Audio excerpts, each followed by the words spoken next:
నేను ఉదయని రీసెంట్గా India versus south Africa test series ఒకటి జరిగింది. అందులో సౌత్ ఆఫ్రికా ఇండియాని ఎంత చిత్తుగా వచ్చిందో చూసాం మనం.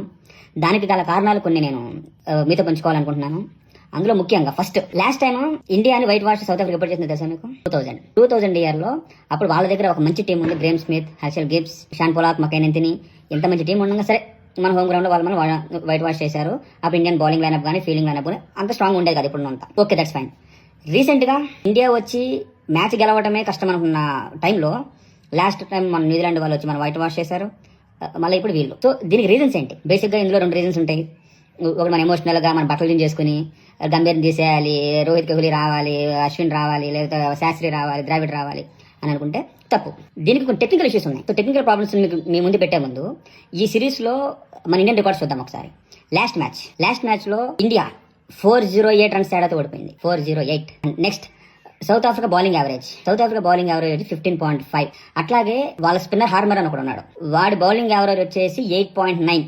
అంటే ప్రతి 8.9 బాల్స్ కి వాడు వికెట్ తీస్తున్నాడు. వాడు ఈ సిరీస్ మొత్తం మీద 17 వికెట్స్ తీసాడు. 17. అండ్ మన ఇండియన్ బ్యాటింగ్ ఎంత తెలుసు యావరేజ్? సిగ్గుచేటు 16.39. అది ఒక బ్యాటర్ది కాదు, టోటల్ ఇండియన్ బ్యాటింగ్ అంటే 16.39. And as a team India team highest score ఎంత తెలుసా? 201. ఇండివిజువల్ స్కోర్ కాదు చెప్తున్నాను నేను, team score. Highest individual score మన ఇండియన్ బ్యాటర్స్ ది 58. జైస్వాల్ కొట్టాడు. ఇవన్నీ ఏంటంటే ఈ సిరీస్ కి ఉన్న రికార్డ్స్ అన్నమాట. అంటే రికార్డ్స్ అంటే స్టాటిస్టిక్స్. సో మనం ఎమోషనల్ గా ఆల్రెడీ ఇందాక రియాక్ట్ అవ్వాల్సిన అవసరం లేదు. అలా అవటం వల్ల పెద్ద ఉపయోగం ఏమి ఉండదని నేను అనుకుంటున్నాను. బట్ ఇందులో కొన్ని టెక్నికల్ ఇష్యూస్ కూడా ఉన్నాయి. సో టెక్నికల్ ఇష్యూస్ అంటే ఏంటి? బేసిక్ గా ఫస్ట్ మన వాళ్ళు ఈ సిరీస్ లో ఆడిన వాళ్ళు ఎవరైతే ఉన్నారో వాళ్ళు half of the team members మొన్న వైట్ బాల్ ఆడిన వాళ్ళు, ఆస్ట్రేలియా మ్యాచెస్ ఆడిన వాళ్ళు. వాళ్ళు ఇమీడియట్ గా వాళ్ళు ఎలా చేంజ్ అవ్వగలరు? ఒక వైట్ బాల్ క్రికెట్ నుంచి రెడ్ బాల్ క్రికెట్ వాళ్ళు ఎట్లా రాగలరు? వాళ్ళకంటే ఒక ప్రిపరేషన్ అవసరం లేదా? అవసరం కదా. సో అది అవ్వలేదు. రెండోది వచ్చేది ఏంటి? గంభీర్ని తీసేయడం వల్ల ఇప్పుడు ఇండియన్ టీం ఏమన్నా +1కి వెళ్ళిపోద్దా? లేదు, +1కి వెళ్ళదు కదా. సో ఏం చేయాలి? గంభీర్కి కొన్ని ఇన్స్ట్రక్షన్స్ ఇవ్వాలి.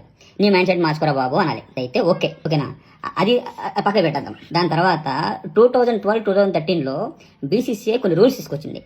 అది ఏంటంటే మన ఇండియా వాళ్ళు మన ఏషియన్ కాంటినెంట్ లో బాగా ఆడుతున్నారు కదా, ఎందుకంటే స్పిన్ కి ఫేవరబుల్ గా ఉండే కండిషన్స్ కాబట్టి. So Australia, England, south Africa వెళ్ళినప్పుడు ఇబ్బంది పడుతున్నారు. సో అక్కడ పేస్ పిచ్చెస్ అలవాటు పడలేకపోతున్నారు కాబట్టి అదేదో ఇండియాలోనే పేస్ పిచ్లు చేద్దాం కదా అనే ఒక దాంతో వీళ్ళు స్టార్ట్ చేశారు. స్టార్ట్ చేసిన దగ్గర నుంచి అప్పుడు ఏమైంది? అప్పటి నుంచి మన వాళ్ళు ఈ ఆస్ట్రేలియా, సౌత్ ఆఫ్రికా వెళ్ళినప్పుడు ఇంగ్లాండ్ బాగా ఆడుతున్నారు. దేనికంటే ఈ టీంలో ఎవరైతే ఉన్నారో లెట్స్ కోహ్లీ కానీ, పుజారా, అజింక్య రహానే, తర్వాత రోహిత్ శర్మ, వీళ్ళందరూ ఫస్ట్ నుంచి స్పిన్ ఆడి అలవాటు పడి ఉన్న వాళ్ళే. వీళ్ళకి ఇండియాలో కూడా ఒక మంచి అవకాశం దొరికింది పేస్ కి బాగా అలవాటు అయ్యేలాగా. అది మన వాళ్ళు బాగా అడ్వాంటేజ్ తీసుకున్నారు.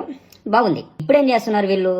ఎలాంటి డొమెస్టిక్ క్రికెట్ ని, అలాంటి రంజీ రికార్డ్ ని ఏమి తీసుకోకుండా వీళ్ళు ఒక టీం ని సెలెక్ట్ చేస్తున్నారు. అది ఎంతవరకు కరెక్ట్? మరి అలా అనుకుంటే మరి ఐపీఎల్లో ఆడే టీం తీసుకుంటే సరిపోద్ది కదా. అలా చేయట్లా. అలా చేసినా సరే మనం కొంచెం అనుకోవచ్చు, ఏమోలే వీళ్ళందరూ T20 ప్లేయర్స్ కదా, వీళ్ళు ఎట్లా చేస్తున్నారని. పేరుకేమో టెస్ట్ టీం. ఒక్కడ ఆడతలా, ఒక్కడన్నా 4-5 గంటలు ఆడుతున్నాడా? లేకపోతున్నారు. అప్పట్లో అయితే నా చిన్నప్పుడు డ్యూరింగ్ 2005-2006 ఆ టైంలో 2 days ఆడేవాళ్ళు బ్యాటింగ్. ఇప్పుడు 1.5 day కూడా ఆడలేకపోయారు. ఓకే, వదిలేదు. అసలు ఈ టీం సెలక్షన్ నాకు అర్థం కాదు. బ్యాటింగ్ ఆడితేనే సరిపోద్దా? ఇంకా బౌలర్స్ అవసరం లేదు సరిగ్గా. ఒక్కడికి కాన్స్టెంట్ ప్లేస్ ఉండట్లా. ఒకడేమో ఎవరు 1 down లో ఆడతాడు, 3rd place లో కూడా ఆడతాడు, మళ్ళీ వాడు వచ్చి రేపు 7th place లో ఆడతాడు. మళ్ళీ ఒక్కడేమో ఫస్ట్ మ్యాచ్ టీం సెలక్షన్ ముందు తీసేస్తారు, మళ్ళీ తర్వాత మళ్ళీ తీసుకొస్తాం మన టీంలోకి. ఇన్సెక్యూరిటీ. వాడేవాళ్ళు 100 కొట్టినా రేపు ఆడతాడా లేదా అనే డౌట్. అంటే ఎక్కడైనా మళ్ళీ ఆడతాడనే వాడు నమ్మకం. అంత మిక్స్డ్ ఇదనమాట.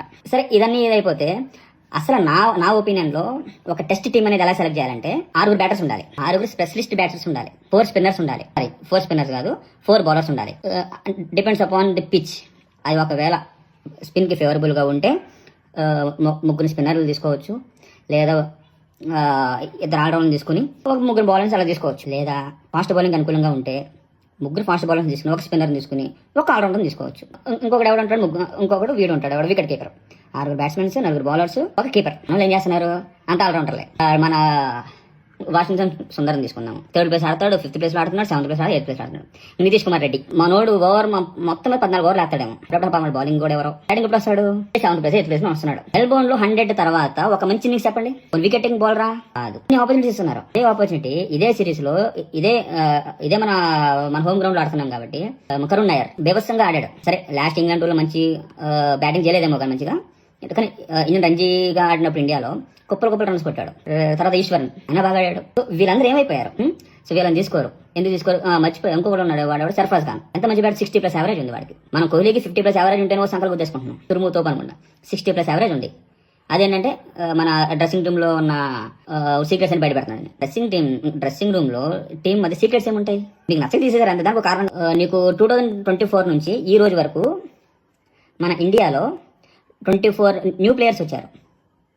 24 న్యూ ప్లేయర్స్ అంటే వాళ్ళు వస్తారు, ఒక మ్యాచ్ 2 మ్యాచ్లు ఆడితే వెళ్ళిపోతారు, చేస్తున్నారు పాపం. ఫస్ట్ ప్లేయర్ వెస్ట్ ఇండీస్ అనుకో 25. సో వాళ్ళకంటే ఓకే, ఇప్పుడు ఒకప్పుడు టీంలో లేదు కాబట్టి వాళ్ళు ఏంటంటే సో వాళ్ళ ప్రయత్నం వాళ్ళు చేస్తున్నారు మళ్ళీ ఫామ్లో రావడం కోసం. మనకేం రావు, మంది అంత మంచి టీం ఉంది మంది, అది కూడా హోమ్ కండిషన్స్లో మళ్ళీ. సో నేనైతే ఈ రిజల్ట్ని అసలు ఎక్స్పెక్ట్ చేయలేదు. మళ్ళీ ఇప్పుడు మన వాళ్ళు ఒకవేళ వరల్డ్ ఛాంపియన్షిప్కి ఒకవేళ ఫైనల్కి వెళ్ళాలి, క్వాలిఫై అవ్వాలంటే out of 7 matches 5 minimum win అవ్వాలి. సారీ, అవుట్ ఆఫ్ 9 7 విన్ అవ్వాలి. అందులో 5 వచ్చేసేమో ఆస్ట్రేలియా టూర్ ఆఫ్ ఇండియా, తర్వాత శ్రీలంకతో ఉంది, తర్వాత మళ్ళీ India tour of New Zealand. Out of 9 7 మనం మినిమం గెలిస్తే అప్పుడు మనం ఫైనల్కి వెళ్ళే ఛాన్సెస్ ఉంది. మన తర్వాత ఫిబ్రవరి 2026లో మళ్ళీ వరల్డ్ కప్ ఉంది T20.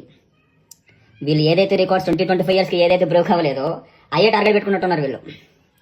ఆ వరల్డ్ కప్లో ఇప్పటివరకు మనం పాకిస్తాన్ చేతిలో ఓడిపోవాలా, ఆ రికార్డ్ కూడా మన గంభీర్ టార్గెట్ చేసాడని అనుకుంటున్నాం మరి.